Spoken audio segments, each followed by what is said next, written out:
بالله من الشيطان الرجيم بسم الله الرحمن الرحيم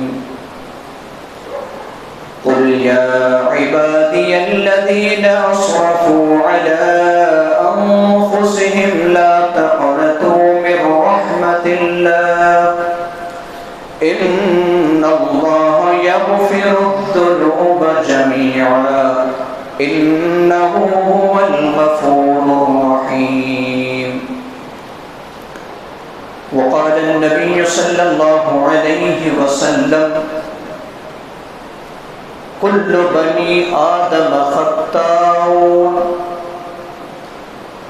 وخير الخطائين التوابون رواه الترمذي رب اشرح لي صدري ويسر لي أمري واحلل عقدة من لساني يفقهوا قولي اللهم رب زدنا علما آمين. معزز حاضرین جماعت،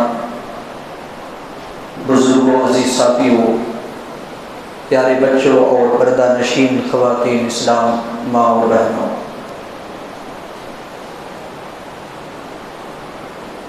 خطبہ رسولنا کے بعد جو آیت کریمہ آپ کے سامنے تلاوت کی گئی ہے اور پیارے نبی صلی اللہ علیہ وسلم کی حدیث مبارک، اس مناسبت سے اور ماہ رمضان کی مناسبت سے آج کی خطبہ جمعہ کا عنوان ہے رمضان ماہ غفران، یعنی رمضان المبارک کا مہینہ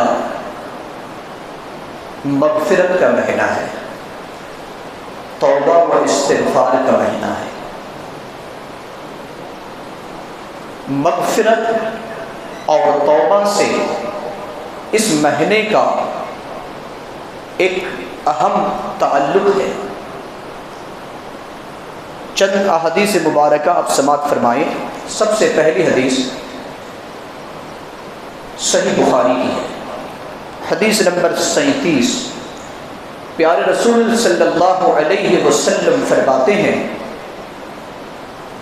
من قام رمضان ایمانا و احتسابا غفر له ما تقدم من ذنبه،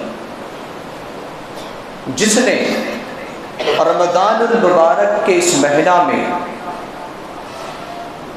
قیام اللیل یعنی نماز تراویح کا اہتمام کیا، ایمان اور احتساب کے ساتھ اس کے سابقہ گناہ معاف کر دیے جاتے ہیں۔ رمضان سے اس کا تعلق ہے۔ دوسری حدیث صحیح بخاری حدیث نمبر 38 میں آپ صلی اللہ علیہ وسلم نے فرمایا من صام رمضان ایمانا واحتسابا غفر له ما تقدم من ذنبه، رمضان المبارک کے مہینے میں جس نے رمضان کا روزہ رکھا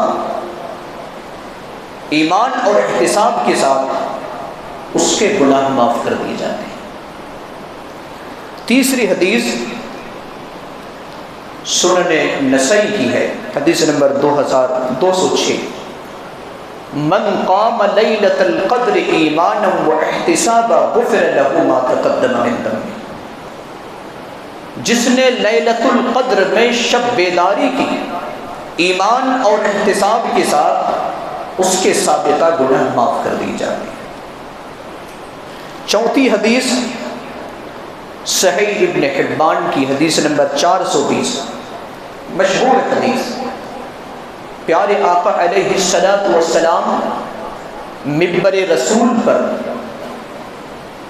قدم رکھتے ہیں، پہلی سیڑھی پر قدم آپ نے رکھا تو کہا آمین، پھر دوسری سیڑھی پر رکھا تو کہا آمین، تیسری پر رکھا تو کہا آمین، پھر آپ نے وضاحت کرتے ہوئے فرمایا کہ جب میں نے پہلی سیڑھی پر قدم رکھا تھا اس وقت جبریل علیہ السلام یہ کہہ رہے تھے جس نے رمضان المبارک کا مہینہ پا لیا اور مغفرت نہ ہوئی، اللہ اسے رسوا کرے، تو میں نے کہا گا۔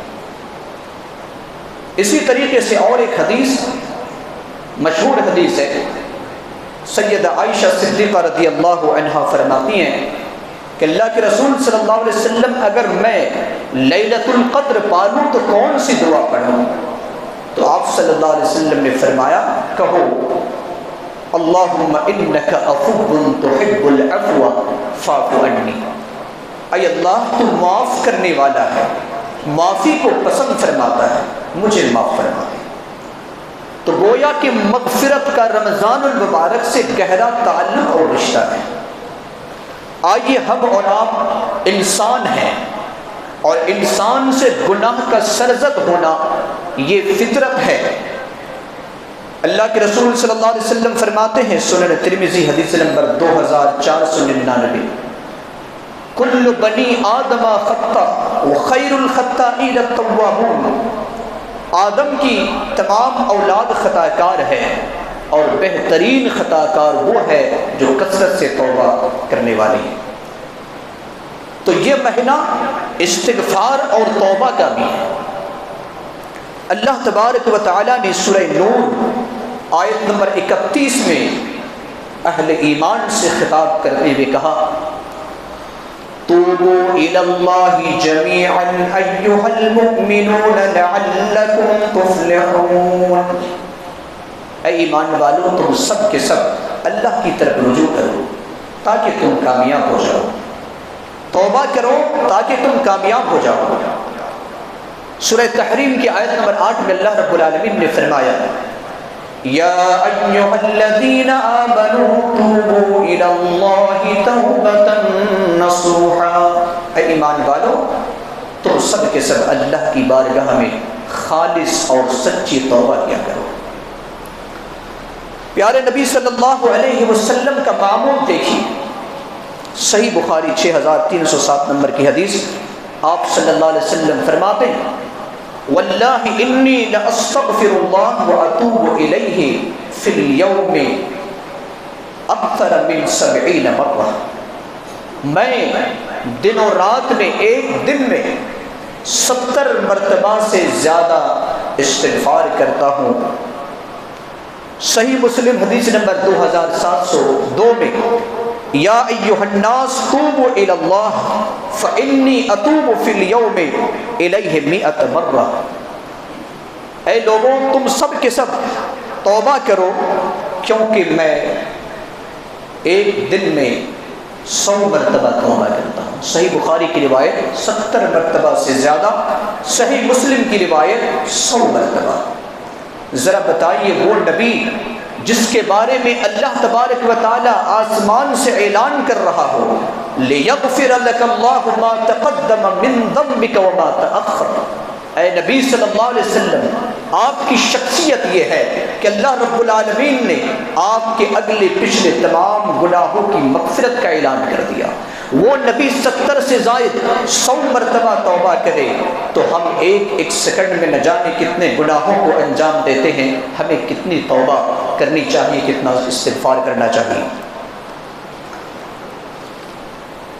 جب ہم قرآن اور حدیث کا مطالعہ کرتے ہیں تو پتہ چلتا ہے کہ انبیاء علیہم السلام اور صالحین کا یہ شیوہ ہے، یہ طریقہ کار ہے کہ جب بھی ان سے گناہ سرزد ہوا فوراً انہوں نے اپنے گناہ کا اعتراف کرتے ہوئے، احساس کرتے ہوئے اللہ تبارک و تعالیٰ کی بارگاہ میں توبہ۔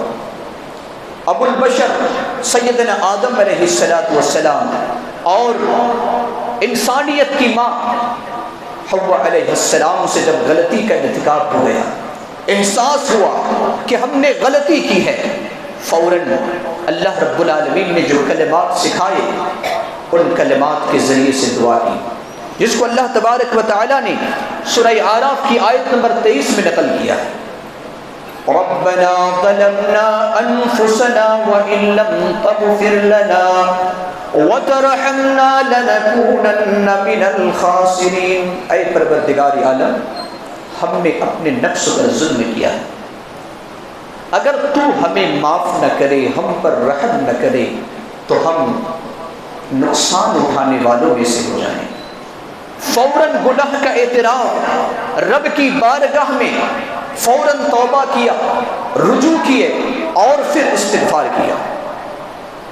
سیدنا نوح علیہ السلام، جس کو آدم ثانی کہا جاتا ہے، دوسرے آدم نوح علیہ السلام نے جب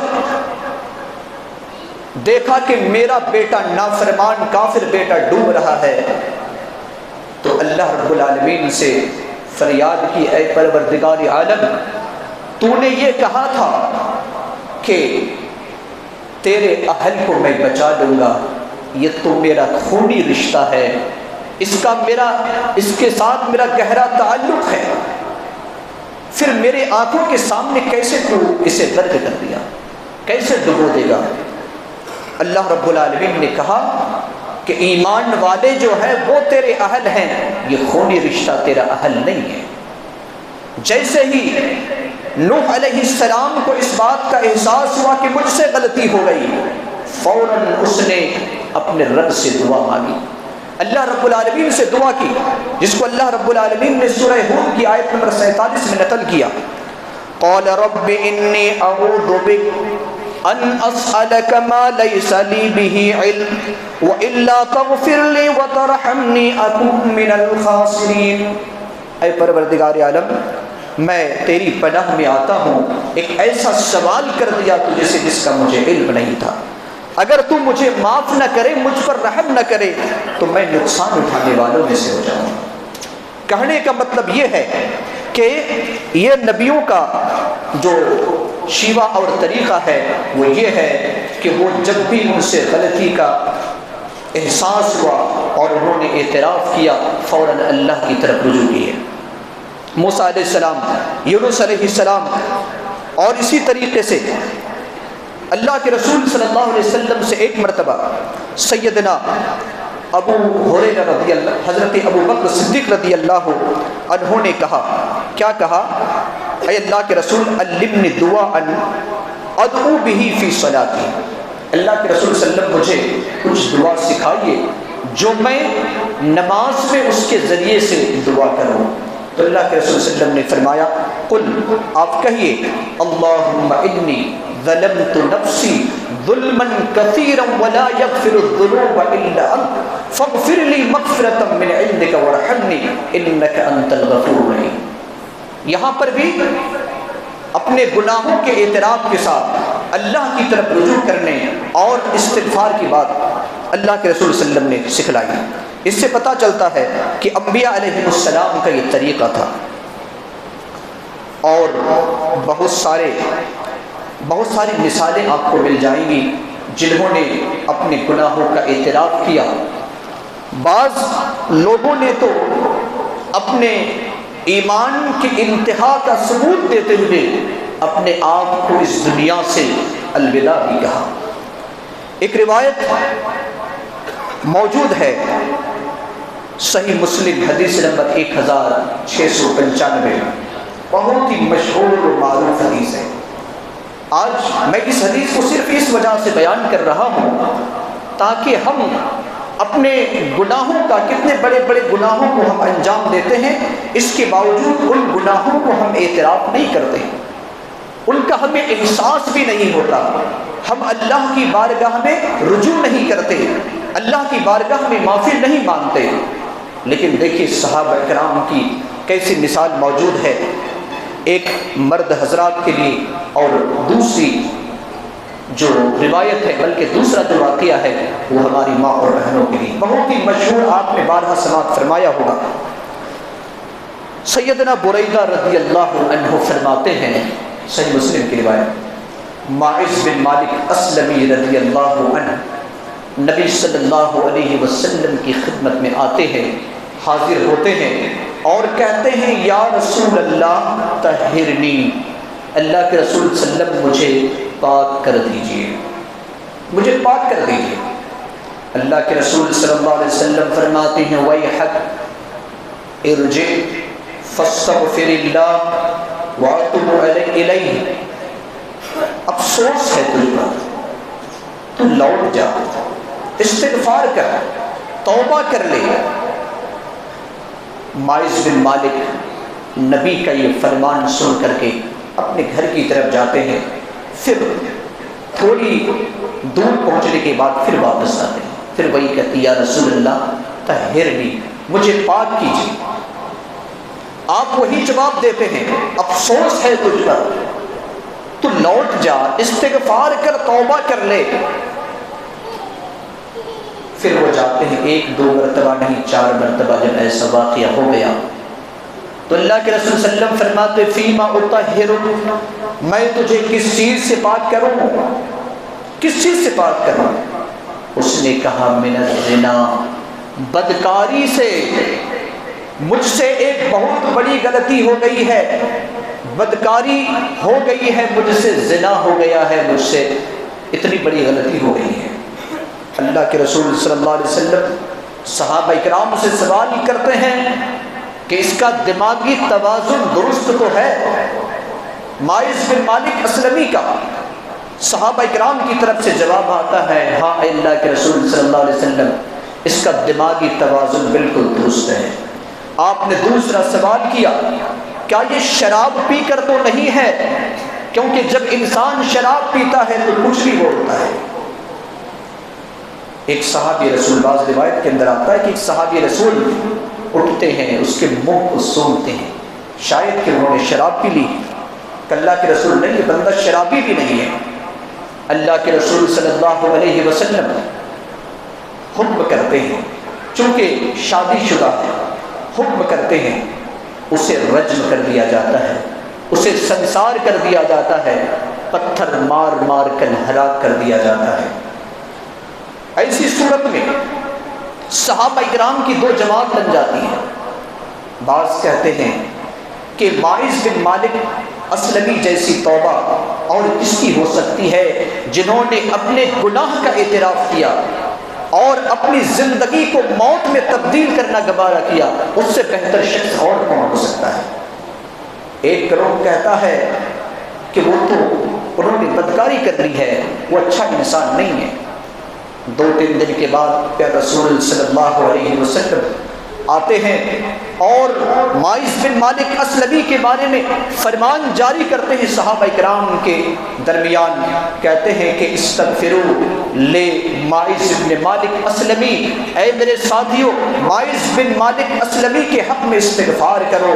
انہوں نے تو ایسی توبہ کی ہے کہ اگر ایک جماعت بھی گنہگار ہوتی اور ان کی توبہ کو ان میں تقسیم کر دیا جاتا تو وہ سب کے سب جنتی بن جاتے، سب کے سب ان کے لیے معافی کا ایک ذریعہ بن جاتا۔ پھر کچھ دن کے بعد ایک اور خاتون آتی ہے اور وہ حمل سے ہوتی ہے، غامدیہ خاندان کی خاتون ہے، اور آ کر کہتے اللہ کے رسول طہرنی، اللہ کے رسول مجھے پاک کر دیجیے۔ آپ صلی اللہ علیہ وسلم وہی کہتے ہیں جو ماعز بن مالک اسلمی سے کہتے ہیں تجھ پر افسوس ہے، تو لوٹ کر چلے جا، اللہ سے معافی مانگ لے، توبہ کر لے۔ وہ خاتون کہتے اللہ کے رسول صلی اللہ علیہ وسلم کیا آپ مجھے اسی طریقے سے واپس کرنا چاہتے ہیں جس طریقے سے ماعز بن مالک کو واپس کیا؟ آپ اس واپس کر رہے تھے۔ کہا اس سے تمہارا کیا تعلق ہے؟ کہ اللہ کے رسول صلی اللہ علیہ وسلم میرے پیٹ میں جو بچہ ہے یہ کسی اور کا نہیں بلکہ ماعز بن مالک اسلمی رضی اللہ عنہ کا ہے۔ اللہ کے رسول صلی اللہ علیہ وسلم فرماتے ہیں کہ اس وقت تمہیں یہ سزا رجم نہیں کیا جا سکتا کیونکہ تمہارے پیٹ میں ایک بچہ پل رہا ہے، ایک بچہ پل رہا ہے، اس بچہ کا کوئی قصور نہیں، کوئی گناہ نہیں، لہذا تم ابھی چلے جاؤ۔ ولادت ہوتی ہے، بچے کی پیدائش کے بعد اسے لپیٹ کر کپڑے میں نبی صلی اللہ علیہ وسلم کی خدمت میں لاتی ہیں اور کہتے ہیں اللہ کے رسول صلی اللہ علیہ وسلم اب تو بچہ کی ولادت ہو گئی ہے، اب مجھے رجم کر دیجیے۔ کہا بعض روایت کے اندر ہے کہ ایک صحابی نے رضاعت کی ذمہ داری لی دودھ پلانے کی، اور بعض روایت کے اندر ہے کہ وہ اللہ کے رسول صلی اللہ علیہ وسلم کہتے ہیں کہ ابھی جاؤ، ابھی دودھ تمہاری ضرورت ہے اس بچے کو، لہٰذا تم جاؤ اسے دودھ پلاؤ، جب کھانا شروع کر دے اس وقت تم آنا۔ وہ خاتون جاتی ہے اور ایسے وقت میں آتی ہے جب اس بچے کے ہاتھ میں روٹی کا ٹکڑا ہے۔ اللہ کے رسول صلی اللہ علیہ وسلم دیکھیں یہ بچہ کھانا بھی شروع کر دیا ہے، اب تو مجھے رجم کر دیجئے۔ اللہ کے رسول صلی اللہ علیہ وسلم فرمان جاری کرتے ہیں اور کہتے ہیں کہ اس غامدیہ خاتون کو زمین میں گاڑو سینے تک اور رجم کر دو، پتھر مار مار کر سنسار کر دو اور اسے اس دنیا سے رخصت کر دو۔ یہ سزا سنائی جاتی ہے۔ اللہ کے رسول صلی اللہ علیہ وسلم سزا سناتے ہیں، صحابہ اکرام پتھر مارتے ہیں اور اتفاق سے خالد بن ولید رضی اللہ عنہ کا گزر ہوتا ہے اور وہ بھی پتھر مارتے ہیں، لیکن اتفاق سے پتھر اس کے جسم یا اس کے سر میں لگ کر کے وہاں سے خون کے چند چھینٹے خالد بن ولید کے جسم پر آ کر گرتے ہیں۔ خالد بن ولید بہت ہی کچھ الفاظ استعمال کرتے ہیں۔ اللہ کے رسول صلی اللہ علیہ وسلم فرماتے ہیں یا خالد مہلن، اے خالد خاموش ہو جاؤ، تم چپ چاپ رہو، اس خاتون نے ایسی توبہ کی ہے، اگر ایک ظالم ٹیکس وصول کرنے والا انسان بھی اگر ان کی توبہ کو اگر ان پر تقسیم کر دیا جائے تو وہ انسان بھی جنتی بن جائے، اس نے بہترین توبہ کی ہے۔ دیکھیے یہاں پر کس طریقے سے توبہ کر رہے ہیں، استغفار کر رہے ہیں، اپنے گناہوں کا اعتراف کر رہے ہیں، اپنی موت کو زندگی میں تبدیل کرنا گوارا کر رہے ہیں، اپنی رہتی دنیا کی رونقوں کو، زینتوں اور جو دنیا کی رعنائیاں ہیں ان تمام کو ترک کر دینا مناسب سمجھتے ہیں، اپنی اولاد کو یتیم بنانا گوارا سمجھتے ہیں، اپنی بیوی کو بیوہ بنانا گوارا سمجھتے ہیں، لیکن انہیں معلوم ہے کہ ان عذاب الدنیا اہون من عذاب الآخرہ، دنیا کی سزا آخرت کی سزا سے بہت کم ہے۔ اس طریقے سے واقعات ہمیں اور آپ کو بہت سے مل جائیں گے، لیکن توبہ کے لیے چند شرائط بھی ہیں۔ ہم جب اپنے گناہوں کا اعتراف کریں گے اور توبہ و استغفار کریں گے تو ضروری ہے کہ ہم چند شرائط کو ملحوظ رکھیں۔ مثال کے طور پر سب سے پہلی شرط یہ ہے کہ ہم اخلاص کے ساتھ توبہ کریں، صرف اللہ کی رضا کے لیے توبہ کریں۔ دوسری شرط یہ ہے کہ گناہوں کو ترک کر دیں، جس گناہ سے ہم نے توبہ کی ہے اس گناہ کو ہم چھوڑ دیں۔ تیسری شرط یہ ہے کہ ندامت اور شرمندگی کا اظہار کریں۔ چوتھی شرط یہ ہے کہ ایک انسان عزم مصمم کرے، پکا اور پختہ ارادہ کرے کہ آئندہ میں اس گناہ کو کبھی انجام نہیں دوں گا۔ پانچویں شرط یہ ہے کہ توبہ کرنے والا توبہ کا دروازہ بند ہونے سے پہلے توبہ کر لے۔ اور چھٹی شرط یا چھٹا کنڈیشن یہ ہے کہ اگر کسی نے بندوں کے حق میں، حقوق العباد میں حق تلفی کی ہے تو اس کی ادائیگی کر لے اور توبہ کرے تو یقیناً اس کی توبہ اللہ رب العالمین قبول فرمائے گا۔ چند ثمرات اور فوائد نہایت اختصار کے ساتھ، چونکہ وقت اجازت نہیں دیتا کہ ہم توبہ و استغفار کریں گے تو کیا اس کے ثمرات ہوں گے، اس کے فوائد کیا ہوں گے۔ تو ایک فائدہ سنن ترمذی حدیث نمبر 3334 میں جو بتایا گیا ہے کہ توبہ کرنے والے کے جو گناہ ہے وہ بالکل داغ دھبے جو بھی ہیں وہ سب کے سب دھل جاتے ہیں۔ توبہ و استغفار کا ایک فائدہ یہ ہے کہ اللہ تبارک و تعالی گناہوں کو نیکیوں میں تبدیل کر دیتا ہے۔ اللہ تبارک و تعالیٰ نے سورہ فرقان آیت نمبر 70 میں، اس سے پہلے 69 اور اس سے پہلے 68 آیت میں اللہ تبارک و تعالیٰ نے جو بتایا ہے 3 بڑے گناہوں کا ذکر کیا ہے، 3 بڑے گناہوں کا ذکر کیا ہے۔ اللہ رب العالمین نے کہا وَالَّذِينَ لَا يَدْعُونَ مَعَ اللَّهِ إِلَٰهًا آخَرَ وَلَا يَقْتُلُونَ النَّفْسَ الَّتِي حَرَّمَ اللَّهُ إِلَّا بِالْحَقِّ وَلَا يَزْنُونَ۔ 3 بڑے گناہوں کا ذکر اللہ نے کہا وَمَن يَفْعَلْ ذَلِكَ يَلْقَ أَثَامًا، یعنی پہلا گناہ اللہ کے ساتھ کسی کو شریک کرنا، عظیم گناہ ہے، اکبر الکبائر۔ دوسرا گناہ اللہ رب العالمین نے فرمایا کہ کسی کو ناحق قتل کرنا، اور تیسرا گناہ اللہ رب العالمین نے بدکاری کا بتایا، زنا کا بتایا۔ اور اللہ رب العالمین نے آیت نمبر 69 کے اندر کہا کہ جو ان سب گناہوں کو کرے گا اسے دوگنا عذاب دیا جائے گا۔ لیکن آیت نمبر 70 میں اللہ رب العالمین نے کیا بتایا؟ إِلَّا مَن تَابَ وَآمَنَ وَعَمِلَ عَمَلًا صَالِحًا فَأُولَٰئِكَ يُبَدِّلُ اللَّهُ سَيِّئَاتِهِمْ حَسَنَاتٍ وَكَانَ اللَّهُ غَفُورًا رَحِيمًا۔ جس نے توبہ کیا، ایمان لایا، نیک عمل کیا، اللہ رب العالمین صرف ان گناہوں کو مٹاتا نہیں ہے، ان گناہوں کو معاف نہیں کرتا، بلکہ ان گناہوں کو نیکیوں میں تبدیل کر دیتا ہے۔ سبحان اللہ، اللہ گناہوں کو نیکیوں میں بدل دیتا ہے۔ یہ توبہ و استغفار کا فائدہ اللہ تبارک و تعالیٰ نے قرآن مقدس کے اندر بیان کیا ہے۔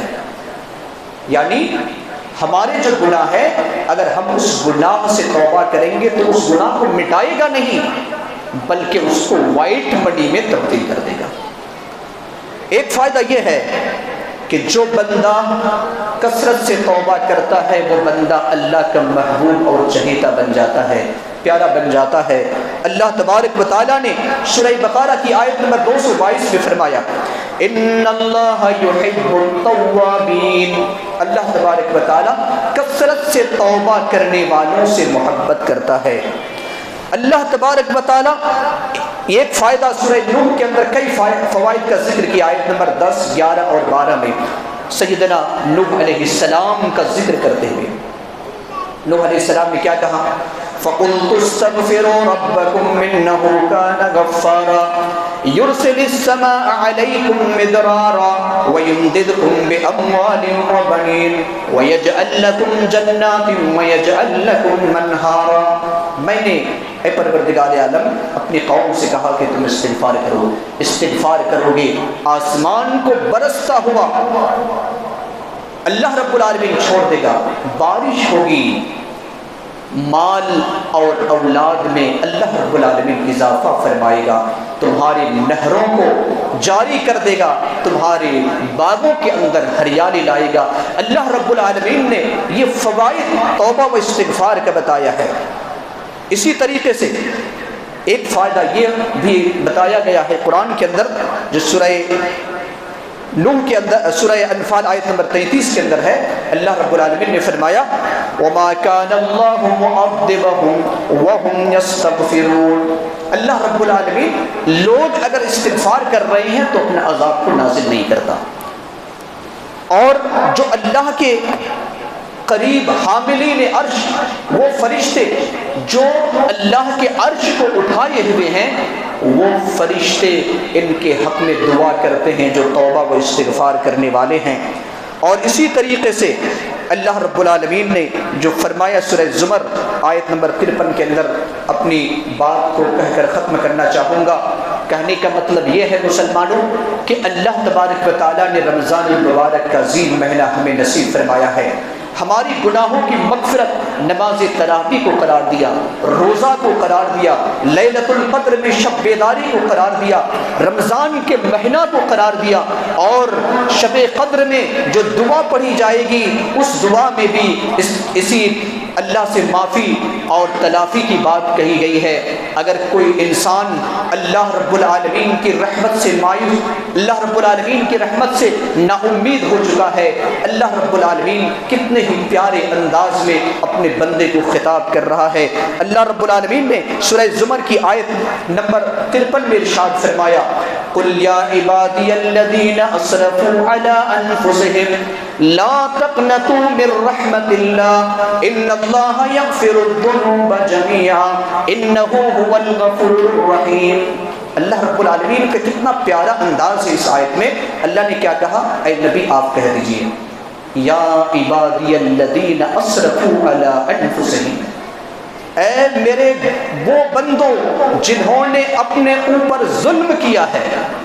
ہم اپنے بیٹا کو بھی اے میرے لاڈلا، اے میرا پیارا، جب وہ میری سوچ کے خلاف اور میری بات کے خلاف کام کرے تو ہم اس طرح سے نہیں کہتے، لیکن اللہ رب العالمین نے یا عبادی الذین اسرفوا علی انفسہم کہا کہ اے میرے وہ گنہگار بندے جنہوں نے اپنے نفس پر ظلم کیا ہے، مجھے ناراض کر دیا ہے، لا تقنطوا من رحمت اللہ، اللہ کی رحمت سے مایوس نہ ہونا، نہ امید نہ ہونا، ان اللہ یغفر الذنوب جميعا، یقیناً اللہ تبارک و تعالی تمہارے تمام گناہوں کو معاف کرے گا، انہ هو الغفور الرحیم، وہ بخشنے والا اور رحم کرنے والا ہے، اس کا کام ہی ہے معاف کرنا۔ تو ذرا رب کی طرف ایک قدم بڑھ کر تو دیکھ، اپنی زبان کھول کر کو تو دیکھ، اپنے گناہوں کا اعتراف کر کے تو دیکھ۔ اللہ رب العالمین کہتا ہے کہ میں تمہارے گناہ کو معاف کرنے کے لیے تیار ہوں۔ بڑا خوش نصیب ہے وہ انسان جس نے پابندی کے ساتھ نماز تراویح پڑھ کر کے اپنے گناہوں کی مغفرت کروا لیا، رمضان کے روزہ رکھ کر کے اپنے گناہوں کی مغفرت کروا لیا، لیلۃ القدر میں شب بیداری کر کے اپنے گناہوں کی مغفرت کروا لیا۔ وہ انسان بڑا خوش نصیب ہے۔ اللہ رب العالمین سے آخر میں دعا ہے، الہ العالمین جو سب باتیں کہی گئی ہے سنی گئی ہے، اے اللہ کہنے اور سننے سے زیادہ تو عمل کرنے کی توفیق عطا فرما۔ الہ العالمین ہم گنہگار ہیں، خطا کار ہیں، سیاہ کار ہیں، اے اللہ ہم تیرے ہی بندے ہیں، اپنی رحمت سے اے اللہ ہماری مغفرت فرما دے، ہمارے سیئات کو، ہمارے خطاؤں کو اے اللہ تو معاف فرما دے۔ ہم سچی توبہ کرتے ہیں، ہم استغفار کرتے ہیں، پروردگار عالم ہمارے گناہوں کو تو معاف فرما دے۔ اے اللہ اگر تو معاف نہ فرمایا تو کوئی اور معاف کرنے والا نہیں ہے، اور اگر تو نے معاف نہ کیا تو ہم نقصان اٹھانے والوں میں سے ہو جائیں گے۔ اے اللہ تو ہمیں معاف فرما دے۔ الہ العالمین ہم جو بھی نیک عمل کریں اے اللہ تو اسے قبولیت کا درجہ عطا فرما دے۔ اے اللہ جو ہم میں سے بیمار ہے اے اللہ تو نے شفا کاملہ اور صحت عاجلہ نصیب عطا فرما۔ ہمارے مرحومین اور مرحومات کی قبر کو نور سے منور فرما دے، انہیں جنت الفردوس میں اعلیٰ مقام نصیب عطا فرما۔ رب کریم ہم میں سے جو جس پریشان حال میں مبتلا ہے اے اللہ ان کی پریشانی کو دور فرما دے، مظلوم مسلمانوں کی مدد فرما، بالخصوص فلسطین کے مسلمانوں کی مدد فرما۔ الہ العالمین یہودیوں کو نست نابود فرما دے۔ اے اللہ یہ تیرے بھی دشمن ہے، تیرے دین کے بھی دشمن ہے، تیرے اولیاء کے بھی دشمن ہے، تیرے انبیاء کے بھی دشمن ہے، اے اللہ تجھے نست نابود فرما دے۔ الہ العالمین مسلمانوں کو عزت کی زندگی عطا فرما، جہاں کہیں بھی مسلمان رہے اے اللہ عزت کے ساتھ رہے، ہماری ماں اور بہنوں کی آبرو کی حفاظت فرما، ہمارے بزرگوں کی عزت فرما، ہماری اولاد کو نیک اور صالح بنا۔ الہ العالمین ہماری اولاد کو ہماری آنکھوں کی ٹھنڈک بنا، الہ العالمین ہماری اولاد کو جنت میں جانے کا ذریعہ بنا۔ رب کریم جب تک ہمیں زندہ رکھ، ایمان اور اسلام پر زندہ رکھ، جب اپنے پاس بلا ایمان اور اسلام پر بلا۔ بارک اللہ لنا ولکم فی القرآن العظیم ونفعنا وإیاکم بالآیات والذکر الحکیم۔